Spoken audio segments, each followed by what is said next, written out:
আসসালামু আলাইকুম। আজকে আমি আপনাদেরকে পানির মতো সহজ করে নায়রা জামার কাটিং ও সেলাই করে দেখাবো। আশা করছি ভিডিওটি মনোযোগ দিয়ে দেখার পর আপনারা খুব সহজেই এই নায়রা জামার কাটিং ও সেলাই করতে পারবেন। আশা করছি ভিডিওটি ভালো লাগবে, আর ভালো লাগলে প্লিজ একটা লাইক দিয়ে দিবেন। তো এখানে আমি জামাটি তৈরির জন্য 2.5 হাত বহরের মোট 3.5 গজ পরিমাণ কাপড় নিয়েছি, আর এটা আমি 40 ইঞ্চি বডির জন্য তৈরি করব। তো আমি প্রথমে যেটা করব, কাপড়টির যে কোনো এক মাথা থেকে জামার ওপরের পার্ট তৈরির জন্য যতটুকু কাপড় লাগবে ততটুকু কাপড় প্রথমে কেটে নিব। তো এখানে আমি প্রায় 16.5 ইঞ্চি পরিমাণ কাপড় কেটে নিচ্ছি। আপনাদের যতটুকু দরকার হবে আপনারা কেটে নেবেন। দেখুন, এই কাপড়টি কিন্তু একবার ভাঁজ করা রয়েছে। আমি কাপড়টিকে আরও একবার ভাঁজ করে টোটাল 4 পার্টে করে নিলাম। তো আমি কাপড়ের বন্ধ সাইডে আছি এবং এই দিকটা হচ্ছে খোলা সাইড। প্রথমে কাপড়টির বন্ধ সাইড থেকে পুটের মাপটা নিয়ে নিব। তো এখানে পুট নিচ্ছি 7.5 ইঞ্চি পরিমাণ।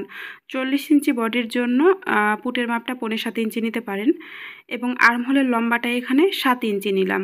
আপনারা চাইলে আরও হাফ ইঞ্চি কমিয়ে বা বাড়িয়ে নিতে পারেন। এবার এখান থেকে 1 ইঞ্চিতে একটা মার্ক করে আর্মহোলের জন্য রাউন্ড একটা শেপ দিয়ে নিলাম। এবার বডির মাপটা নিতে হবে। বডি যেহেতু 40 ইঞ্চি, 40-এর 4 ভাগের 1 ভাগ হয় 10 ইঞ্চি, সাথে 1 ইঞ্চি বেশি থাকছে সেলাইয়ের জন্য। বডির মাপটাই আবার নিচের এখানে উঠিয়ে নিতে হবে, অর্থাৎ প্রথমে 10 ইঞ্চি এবং 1 ইঞ্চি বেশি থাকছে সেলাইয়ের জন্য। এবার এই মিডিল থেকে বডি মাপের চাইতে 1 ইঞ্চি কম নিতে হবে, অর্থাৎ প্রথমে 9 ইঞ্চি এবং 1 ইঞ্চি বেশি থাকছে সেলাইয়ের জন্য। এবার দাগটিকে কিছুটা বাঁকা করে নিচের দাগের সাথে মিলিয়ে দিতে হবে। এবার গলার চওড়ার জন্য বন্ধ সাইড থেকে 3 ইঞ্চি নিলাম, এবং সামনের গলার জন্য লম্বা নিচ্ছি 6.5 ইঞ্চি পরিমাণ। প্রথমে এইভাবে করে একটা বক্স বানিয়ে নিতে হবে, এবং গোল গলা তৈরির জন্য রাউন্ড একটা শেপ দিয়ে নিলাম। একইভাবে পেছন গলার লম্বাটা 5 ইঞ্চি নিচ্ছি, এবং একইভাবে রাউন্ড করে শেপ দিয়ে নিলাম। এখন সামনের পার্টের তালপাট কাটিং করার জন্য এইখান থেকে 1.5 ইঞ্চি নিচে একটা মার্ক করে এই অংশটুকু রাউন্ড করে নিলাম। তো প্রথমে আমি পেছন গলার মাপ অনুসারে কাপড়টিকে কেটে নিব। এবার কাপড়টিকে মেলে নিয়ে ভেতর থেকে পেছন পার্টটা আলাদা করে সামনের পার্টের গলার অংশ এবং তালপাটের অংশটুকু কাটিং করতে হবে। তো এখন আমি সামনের পার্টের প্রথমে গলার অংশটুকু, এরপর তালপাটের অংশটুকু কেটে নিচ্ছি। দেখুন, আমাদের কিন্তু জামার ওপরের অংশের 2টি কাপড়ই বের হয়ে গিয়েছে। এখন আমি বাকি কাপড় থেকে জামার নিচের পার্ট তৈরির জন্য 2টি কাপড় কেটে নিয়েছি। এখানে কাপড় দুটির চওড়া রয়েছে প্রায় 43 ইঞ্চি পরিমাণ, এবং লম্বা রয়েছে, আপনারা যতটুকু লম্বা রাখতে চান ততটুকু রাখবেন। এখানে আমি লম্বা রেখেছি 32 ইঞ্চি পরিমাণ। 2টি কাপড়ই সমান মাপে রয়েছে।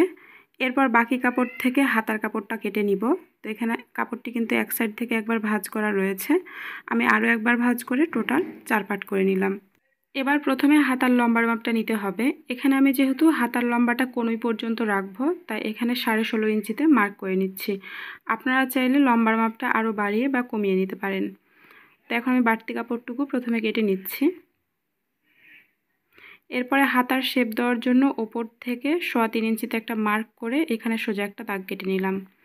এরপরে বন্ধ সাইড থেকে আর্মহোলের যেহেতু 7 ইঞ্চি লম্বা নিয়েছিলাম, তাই 7 ইঞ্চিতে মার্ক করলাম, এবং আরও 2 ইঞ্চি বেশি নিলাম। এই 2 ইঞ্চি অবশ্যই বেশি নিতে হবে, নাহলে কিন্তু হাতার কাপড়টা জামার কাপড়ের তুলনায় ছোট হয়ে যাবে।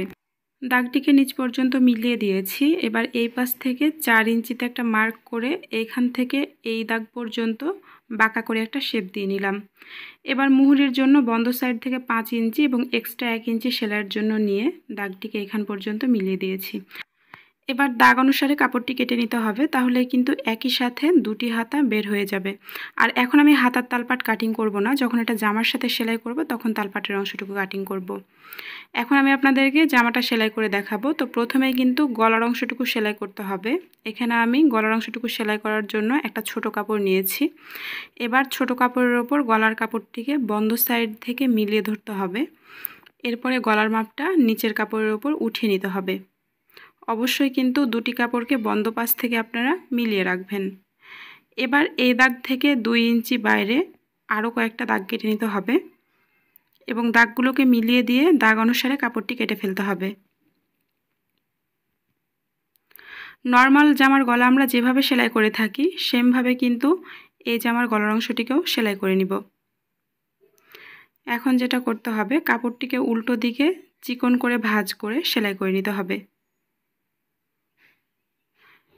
এবার জামার কাপড়টিকে সোজা পাশে রাখতে হবে এবং এর ওপর গলার পট্টির কাপড়টিকে উল্টো করে রেখে দুটি কাপড় ভালো করে মিলিয়ে ধরে সেলাই করে নিতে হবে।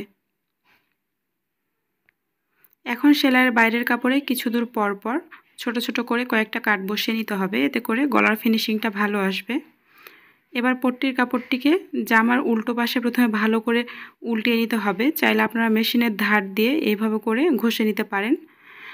এরপরে পট্টির কাপড়ের খোলা সাইড বরাবর আরও একটা সেলাই বসিয়ে দিতে হবে। আপনারা চাইলে কিন্তু হাত দিয়েও তুলপাই করে নিতে পারেন, এতে করে জামার গলার ফিনিশিংটা আরও বেশি ভালো হবে। তো আমার যেহেতু সময় কম, তাই আমি মেশিন দিয়ে সেলাইটা বসিয়ে নিলাম। সেমভাবে কিন্তু জামার পেছন পার্টের গলাটিও সেলাই করে নিতে হবে। তো নিয়ম যেহেতু একই, তাই এটা আমি অফ ক্যামেরায় সেলাই করে নিয়েছি। দেখুন পেছন পার্টটাও সেলাই করা কমপ্লিট হয়ে গিয়েছে, দুটি পার্টই কিন্তু সেলাই করা হয়ে গিয়েছে। এখন যেটা করতে হবে, জামার ওপরের পার্টের সাথে নিচের পার্টের কাপড়টা কুচি দিয়ে জোড়া দিতে হবে। তো কুচি দেওয়ার সুবিধার জন্য দুটি কাপড়ের মাঝখানে এইভাবে করে আমি চিহ্ন দিয়ে নিব, এতে করে কাপড় দুটির পরিমাণ বুঝতে সুবিধা হবে আর কুচিগুলোও কিন্তু সমান হবে। তো দেখতেই পাচ্ছেন আমি কিন্তু দুটি কাপড়ের মাঝখানে কুচি দেওয়ার জন্য চিহ্ন দিয়ে নিয়েছি। এখন ওপরের পার্টের কাপড়ের ওপর নিচের পার্টের কাপড়টিকে এভাবে করে মিলিয়ে ধরে ছোট ছোট করে কুচি দিয়ে নিতে হবে। তো এখানে আপনারা আপনাদের কাপড়ের পরিমাণ বুঝে কুচিগুলো ঘন বা পাতলা করতে পারেন। যত বেশি কুচি দিবেন জামাটা দেখতে কিন্তু তত বেশি সুন্দর লাগবে আর জামার ঘেরও তত বেশি হবে। তো আপনাদের সাথে এ পর্যায়ে একটা বিষয় শেয়ার করতে চাই, যারা আমার ভিডিওগুলো দেখেন কিন্তু সেভাবে পারফেক্টভাবে জামা বানাতে পারেন না, তারা আমার সাথে আমার ফেসবুক পেজে গিয়ে যোগাযোগ করতে পারেন। সেখানে আমি খুব অল্প দামে ভালো মানের গজ কাপড়ের জামা সেল করে থাকি। তাই আপনারা বা আপনাদের মধ্যে পরিচিত কেউ যদি এরকমের জামা কিনতে চায়, তাহলে অবশ্যই আমার ফেসবুক পেজে গিয়ে যোগাযোগ করবেন। তো দেখতে পাচ্ছেন দুটি কাপড় কুচি দিয়ে নিয়েছি, সামনের পার্ট এবং পেছনের পার্ট দুটোই রেডি হয়ে গিয়েছে। এখন যেটা করতে হবে, যে কোনো একটা কাপড় সোজা করে রাখতে হবে এবং অন্য কাপড়টিকে এর ওপর উল্টো করে রেখে কাঁধের অংশটুকু জোড়া দিয়ে নিতে হবে। আর যারা আমার সাথে ফেসবুকে সরাসরি কথা বলতে চান, তারা এই ভিডিওর ডিসক্রিপশান বক্সে আমার ফেসবুক পেজের লিঙ্ক পেয়ে যাবেন। এছাড়াও এই ভিডিওর কমেন্ট বক্সের প্রথম কমেন্টেও ফেসবুক পেজের লিঙ্কটা দেওয়া থাকবে। তো এই তো আমি কিন্তু কাঁধের অংশটুকু জোড়া দিয়ে নিচ্ছি, সেমভাবে কিন্তু অপর পাশটাও সেলাই করে নিচ্ছি।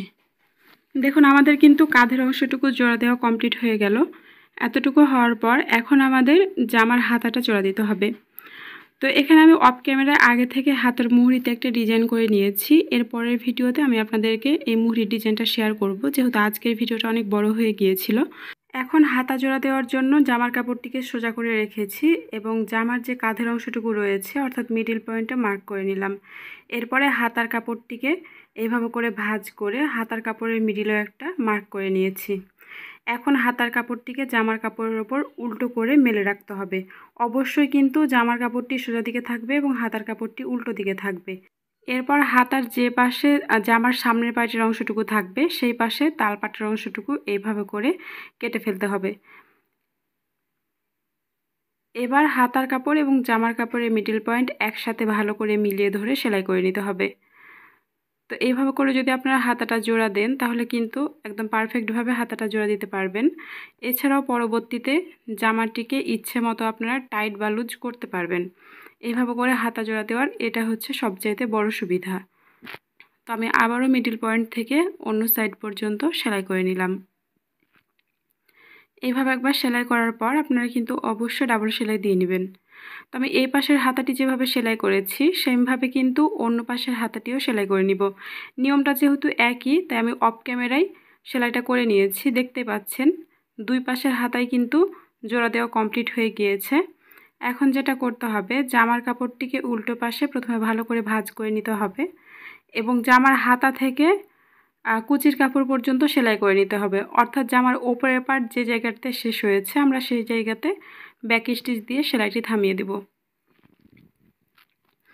এই তো দেখতেই পাচ্ছেন কুচির কাপড়ের কাছে এসে আমি ব্যাক স্টিচ দিয়ে সেলাইটা থামিয়ে দিয়েছি।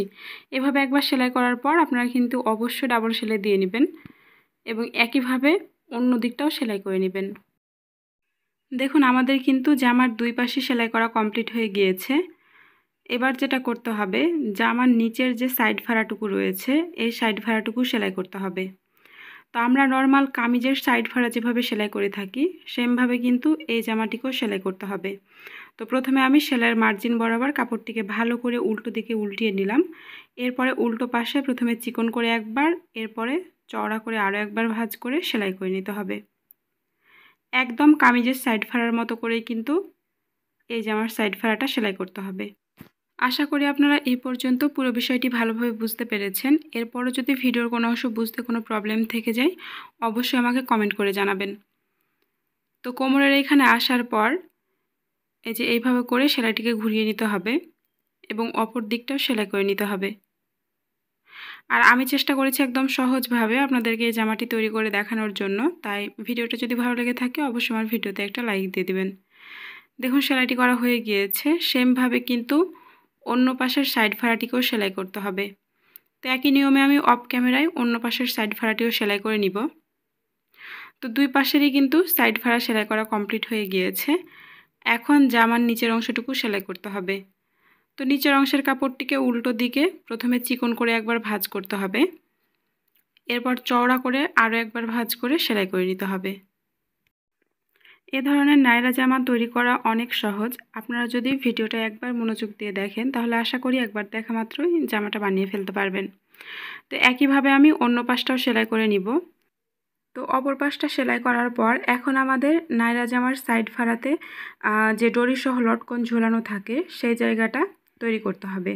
তো এই জন্য এখানে আমি একটা প্রিন্ট কাপড় এবং একটা এক কালার কাপড় নিয়েছি। এখানে প্রিন্ট কাপড়টির চওড়া রয়েছে 2.25 ইঞ্চি পরিমাণ এবং লম্বা রয়েছে 20 ইঞ্চি পরিমাণ, আর এক কালার কাপড়ের চওড়া 1.5 ইঞ্চি এবং লম্বা রয়েছে 34 ইঞ্চি পরিমাণ। এখন আমি এক কালার কাপড়টিকে উল্টো পাশে ভালো করে একবার ভাঁজ করে ঠিক মাঝখান বরাবর একটা সেলাই বসিয়ে নিব। অর্থাৎ কাপড় দুটি দিয়ে আমি চিকন ডরি তৈরি করব, তাই এইভাবে করে সেলাই বসিয়ে নিচ্ছি। এবার কাপড়টির এই মাথায় এইভাবে করে সুই আটকে নিতে হবে এবং সুইটিকে উল্টো করে কাপড়ের মাঝখান দিয়ে অন্য পাশে বের করে নিতে হবে।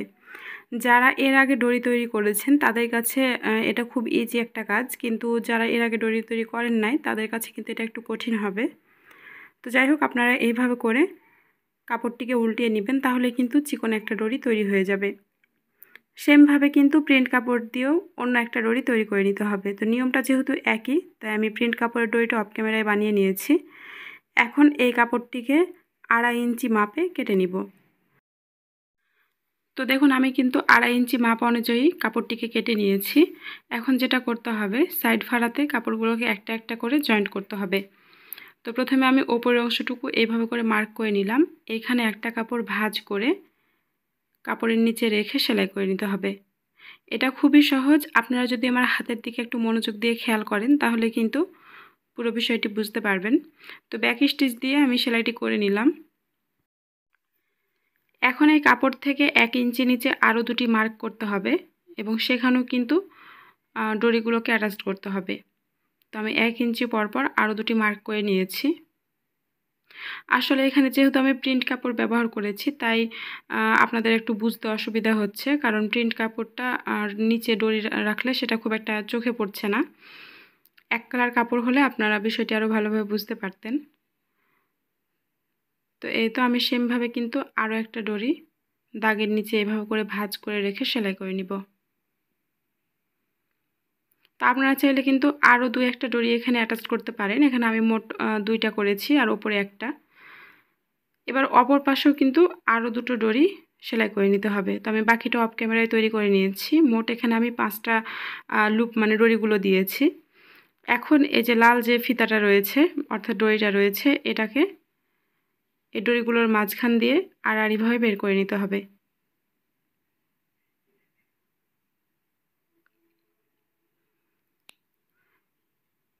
তো এতটুকু হওয়ার পর এখন আপনারা চাইলে এই যে লম্বা ডরির মাথাতে একটা করে ফুল তৈরি করতে পারেন। এজন্য এখানে আমি 3x3 একটা কাপড় নিয়েছি। কাপড়টিকে ডরির মাথায় উল্টো পাশে এভাবে ভাঁজ করে রেখে সেলাই করে নিতে হবে। এখন আপনারা আপনাদের পছন্দ মতো যে কোনো শেপে নিচের অংশটুকু কেটে ফেলতে পারেন। চাইলে আপনারা এখানে ডিজাইনটা আরও বেশি সুন্দর করার জন্য আরও একটা আলাদা রঙের কাপড় অ্যাটাচ করতে পারেন। তো এইভাবে করে অপর পাশের ডরির মাথাতেও কিন্তু ফুল তৈরি করে নিতে হবে। তো দেখুন আমাদের কিন্তু পুরো জামাটি এখন তৈরি করা কমপ্লিট হয়ে গেল। আশা করছি ভিডিওটি ভালো লেগেছে। ভালো লাগলে প্লিজ একটা লাইক দেবেন। সবাই ভালো থাকবেন। আল্লাহ হাফেজ।